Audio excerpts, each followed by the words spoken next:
I'm Joe Lample.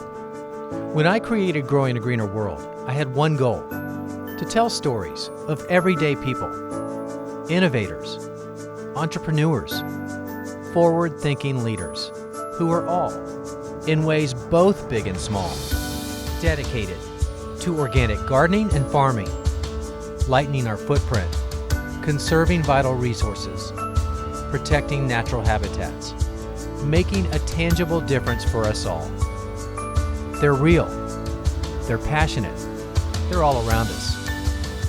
They're the game changers who are literally growing a greener world and inspiring the rest of us to do the same. Growing a greener world, it's more than a movement, it's our mission.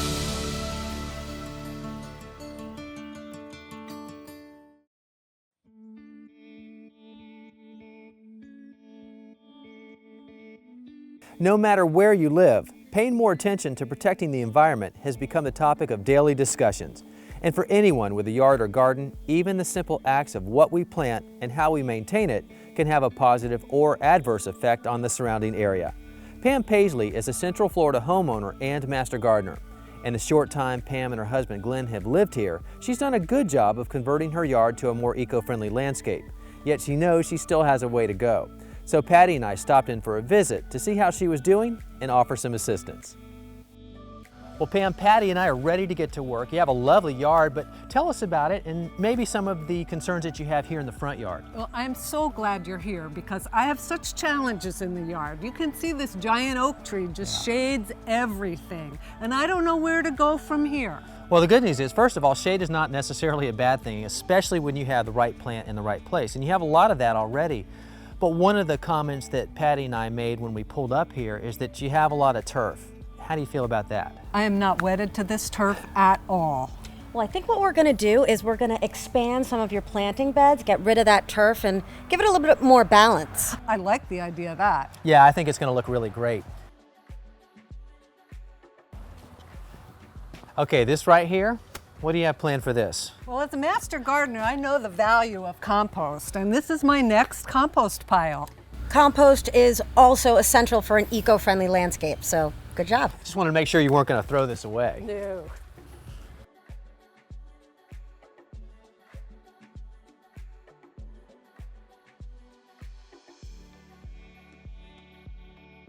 We've seen your whole garden here, and I've noticed that you don't have a rain barrel. It's been on my list. I'd really love to have one. I just haven't gotten to it. That sounds like a hint to me. Is that a hint? Oh, it could be. All right, well, how about if we take care of the rain barrel installation for you today? And Patty, you want to tackle that job and I'll enlarge the beds? No problem. I think this is a good spot right here for it. It's the perfect spot. So why don't we get to work and we'll have you come back and see our progress a little bit later. You bet. Okay.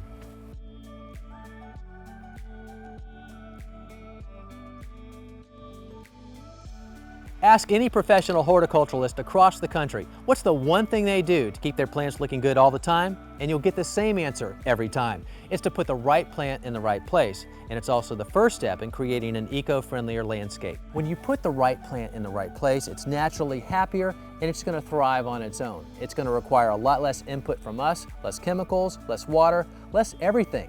So here's an example of that. You know all this turf right here? It's looking rather thin, and that's because it's under this huge canopy of leaves. Grass likes a lot more sun than that, consequently, not so happy and not looking so good. In contrast, the Aztec grass is really happy because it loves the shade. So the answer, put more of the right plant in the right place, dig up this grass, get it out of here, and we'll divide some of this and put it in its place. I'm gonna mark out these beds with some water-based striping paint and get to work.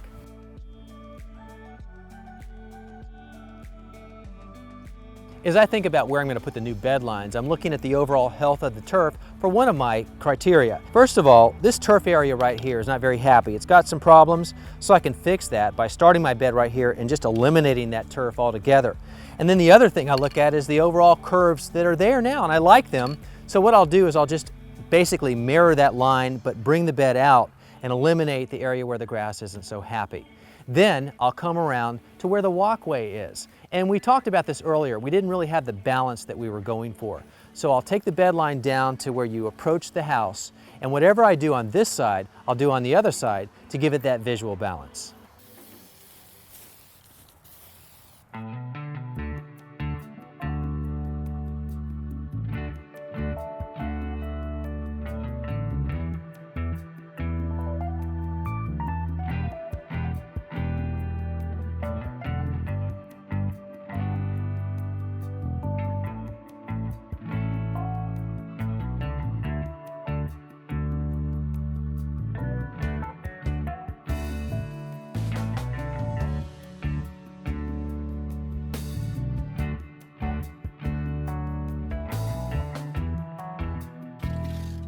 Okay, I'm really liking what we've done so far, and we've done a lot. First thing we did was we clearly enlarged the beds. We always said we were going to do that, and we took it out to the area where it begins to get very sunny.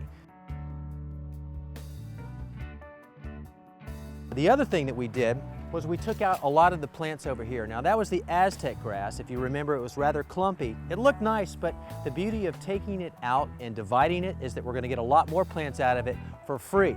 And we'll take those plants and we'll spread them and distribute them out on both sides of the walkway. That's going to give a nice visual balance. So as the guests approach the walkway here and come up, it's going to be nicely planted on both sides. Now this is ready for the plants, but for me, before I ever put any plant in the ground, here's what I do. I get that shovel in there and I check the soil out. Now what I'm looking for is this clumpiness right here. That's a good sign. It's a really good sign if when I run my fingers through it, it breaks apart. And look at that. That's exactly what I'm looking for, because that tells me it's going to hold enough moisture in the soil on its own, but not so much that those plants are going to drown. Really, this is as good as I'm looking for. Now, if I needed to amend it, I'd add a lot of organic matter. Do you remember the old school of thought that you dig a hole twice as wide as the root ball and then you amend it with organic material? That's old school. Here's why. If all you do is improve the area just around the root ball, those roots may not be inclined to spread out beyond that area. They're nice and cozy right there. So if you need to improve the soil at all, you need to do it over the entire planting area. Now, back to improving the soil though. If you have really sandy soil or you even have compacted clay soil, you can amend it and improve it the same way. This happens to be composted cow manure. This is an organic material, of course.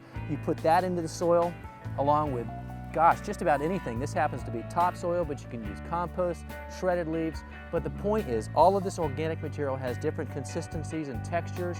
All of that working together is exactly what you're looking for to create ultimately the best mix and the best consistency to get just what we're looking for.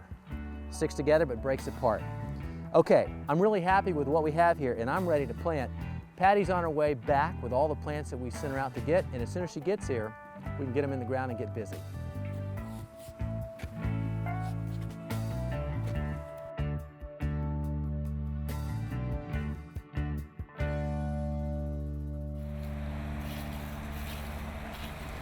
All right, this is where it really gets fun.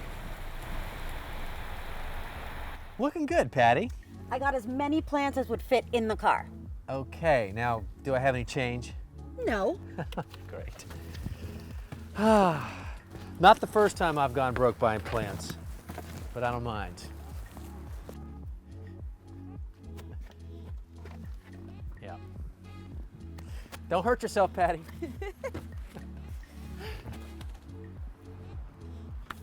Joe, here, catch. Bring it on.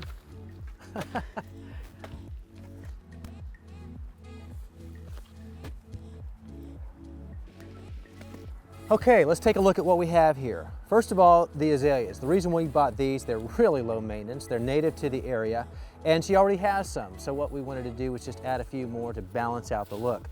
Then we had some liriope. This is non-variegated, but it's very hardy and very tough. In fact, you could probably put this on the walkway and it would grow right there. But she had some of this too, and we needed a little bit more. And then we have agapanthus. Now, agapanthus prefers a little more sun, but that's where we're going to plant this. It has a nice, tall, spiky blue ball flower on it, and we've got a few of those. So we'll leave enough here so that she's got some room to do her own thing too. Looks good.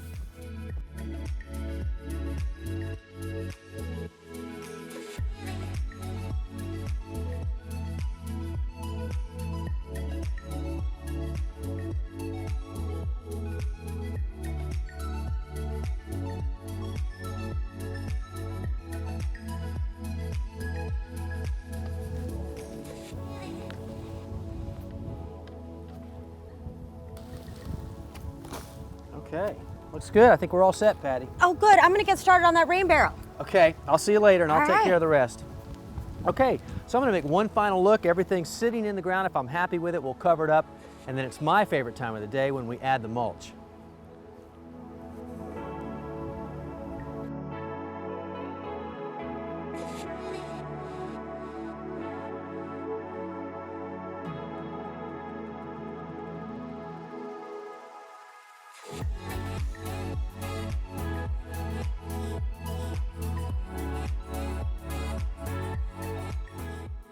Okay, so now I just took the plant out of the container and I'm just checking to make sure that the roots are nice and loose. They're not pot bound, and this is certainly the case here. They're ready to spread out easily into the surrounding soil.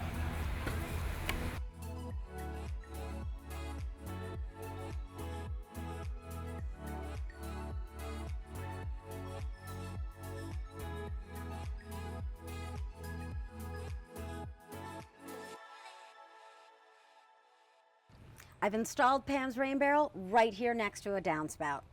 What's going to happen is the rain's going to fall on the roof, go into the gutter, and then down the downspout. I've got this diverter here. That's going to bring the rainwater into the barrel. Now, once it's full of water, it's just going to be diverted right back down the downspout. This rain barrel will never overflow. Installing Pam's rain barrel was easy. First, I laid a concrete slab down as a foundation and made sure that it was completely level. I then placed the barrel on the concrete slab with the flat side against the house and checked again to be sure we were still level.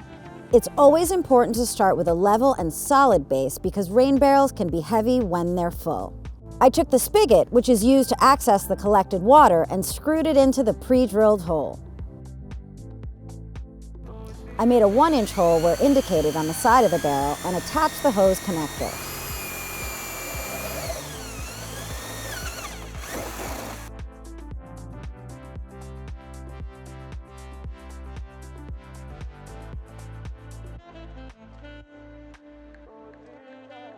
I used a level off the barrel to mark the reference lines on the downspout for the diverter.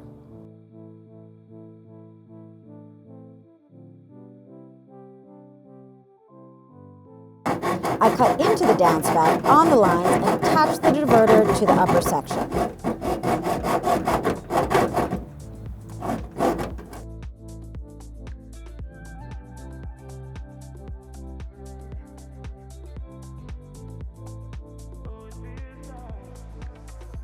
I attached the tubing provided, and it's that simple.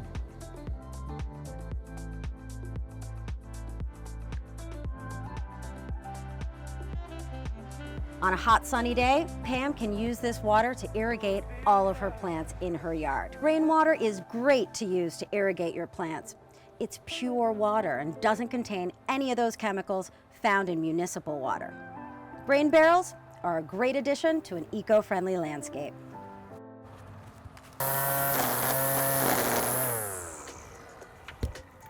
When it comes to creating an eco-friendly landscape today, it's not just about the plants you put there, but it's the tools you use as well. And we're all familiar with the gasoline-powered versions. And of course the electric ones that are tethered by the cord. Now those are a much more eco-friendly option, but what I really like are these rechargeable models. Now this happens to be a string trimmer that doubles as an edger. And it's powered by a 24-volt battery. Now that's enough power for most people to get the trimming jobs done around their house. But if you happen to run out of juice before the job is over, plug this back in for a couple hours and you're back up and running, or you buy another battery and you're good to go. Trimmers aren't the only things that operate on a rechargeable battery today for outdoor work. You can even buy a chainsaw or a hedge trimmer. Just about anything you need to get a project done over the weekend outside can be done with a rechargeable battery, which means you never have to reach for a gas can. Now, if you like the idea of a rechargeable battery on a lawnmower, but you're not crazy about walking behind one all the time, check out this baby. Basically, it's a laptop with a cutting blade. It's a robotic lawnmower, and it operates on a lithium-ion rechargeable battery. Now, the charge lasts for about 4 hours, but you don't need to worry about that either. Remember, it's a computer. When the charge is running low, it senses that and drives itself right back to this little charging station here until it's full, and then it's back to work. Now, the boundaries are defined by this perimeter wire. Once it hits the wire, it changes directions and cuts another way. Another cool feature about this is while it cuts, it's measuring the resistance of the grass against the blade to determine whether or not it needs to come out more often to maintain a certain height. Now, depending on the features that the mower has, you can have one of these for somewhere between $1,500 and just under $4,000. And you don't have to live in Florida to enjoy it, because it will cut up a slope up to 27 degrees.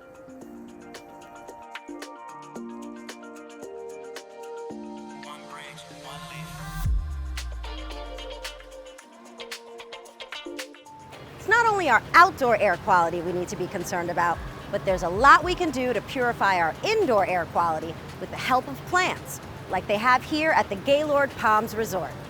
I'm meeting with an expert to find out more. Well, we know that plants can provide oxygen in our air, but what else can they do to purify our air quality? Well, I'm glad you asked, Patty. When you have them inside, they work doubly hard to clean out volatile organic compounds, and those are also called VOCs. And what those are formaldehyde in your carpeting, it's glue in the wallpaper, tobacco smoke, things you don't want to be breathing in on a regular basis. And what we're excited about is that NASA 30 years ago did the research that established plant material as filters, and basically they work as the lungs in a building, and they clear out the VOCs. But the key here is that, look at these are common everyday plants. You've seen them for years in garden centers, and we have found they're tried and true. Anybody can be successful, whether you've had 2,500 plants in your life or none. You can get the job done with these. The research now is building on the fact that people will be able to go into a garden center and say, I have a room this size, how many plants do I need to really do a good job on filtering the air? Or I have a brand new home, and here are some things that I have in my home, like new carpeting. What plant material do I need to bring in, and how much of it will help me purify the air? So not only will indoor plants help beautify your space, but they'll keep you healthy too. Yes, they will. They'll clean the air and make you feel good about being there. Liz showed us some classic indoor plants, but let's not forget about how easy it is to grow herbs indoors too. They're perfect on a sunny windowsill and add great flavor to any dish. You know, after a full day of working at the farmer's market, I really don't want to spend a whole lot of time in the kitchen, but I do want amazing food. So if friends and family come over, there's really nothing easier than using, for example, this rosemary, amazing rosemary that Patty brought me today. I could smell it when she got out of the car, for a roast rosemary lemon chicken, okay? Super easy. So far, in here I've just cut up some carrots. These are some parsnips, and I've peeled the parsnips, really, really rough cut. Grab this onion, and we'll cut it in about 8 or 9 pieces. Really, really simple, guys. No fine tuning or fine knife cuts for this one. Just cut into big blocks like this, because what we're gonna do is we're gonna roast these vegetables underneath the chicken, right? With this herbs and thyme and rosemary. And I also have some potatoes, because rosemary and potatoes go perfectly together. So we'll take these potatoes, about the same size, and we'll just quarter them, just like that. All right. So the vegetables are all cut. These fresh herbs, instead of just throwing them in like this, what you want to do is you want to bruise them. So I'm going to rub them just like this, and that gets the oils going on. And any sort of herb like rosemary and thyme, lavender works as well. You always use those herbs that are oil-based, because you smell it, smells delicious, with oil. So we're going to add some extra virgin olive oil, and that's the base that makes this whole thing happen. Fresh pepper, freshly ground. And, of course, some kosher salt, just like that. A quick toss, and we're ready to go. And right in the bottom of this roasting pan, there we are. Now I have the oven set at 400 degrees.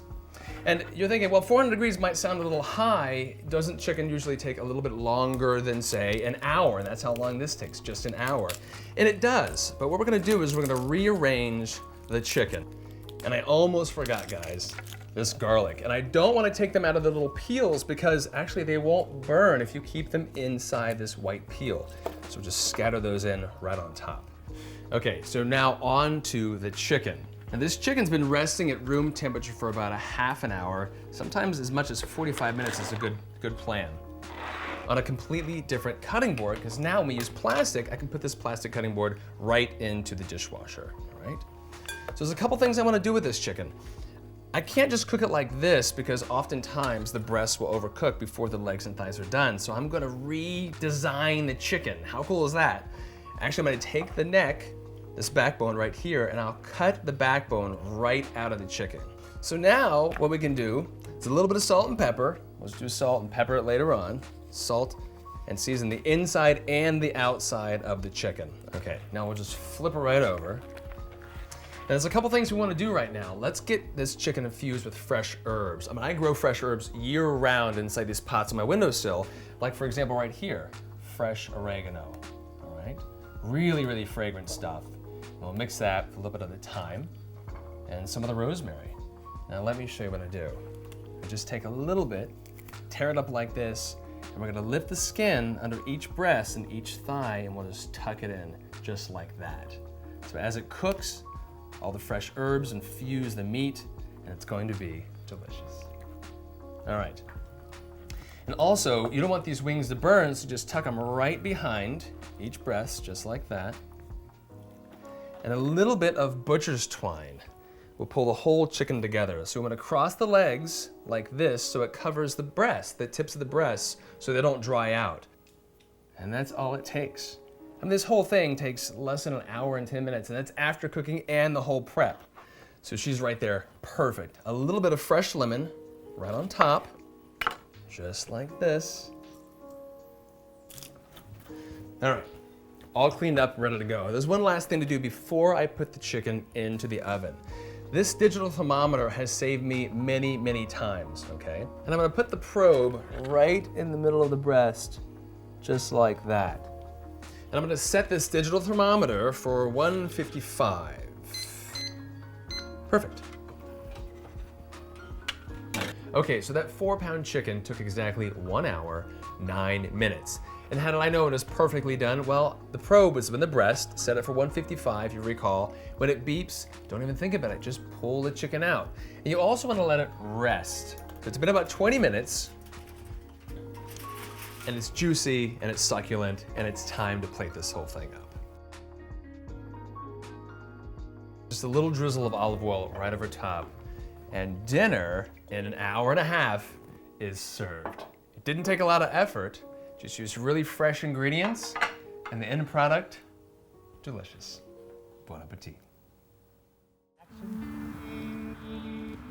Well, Pam, you were out here working as hard as the rest of us. What's your takeaway from all of this? Well, it was a fabulous experience, though not without its worries. When I saw all that sod come up off the ground and that little bit of plants that we bought at the nursery, I was really worried. But we shopped the yard, and look, it's fabulous. Which just goes to show you it doesn't require an extreme makeover to start making a difference for the planet, especially if we all do our part, because it's those simple, significant things that really will add up. It's easy to start greening your garden while protecting the planet. I'm Patty Moreno. And I'm Joe Lample. For more information, check out our website at growingagreenerworld.com. Hey, I'm glad you got that rain barrel installed because I think it's about to be put to use. Oh, it is. Oh, this looks so good. I love the way this came out. You did test that rain barrel first, didn't you? Well, we're going to test it right Let's now. do it right now. It's great to know that all you need is 1 gallon of water about once or twice a week when you're establishing your plants. Got this 1 gallon milk jug here. I'm going to take this nail and just pop a hole in the bottom. Place it at the base of my plants to micro-irrigate them.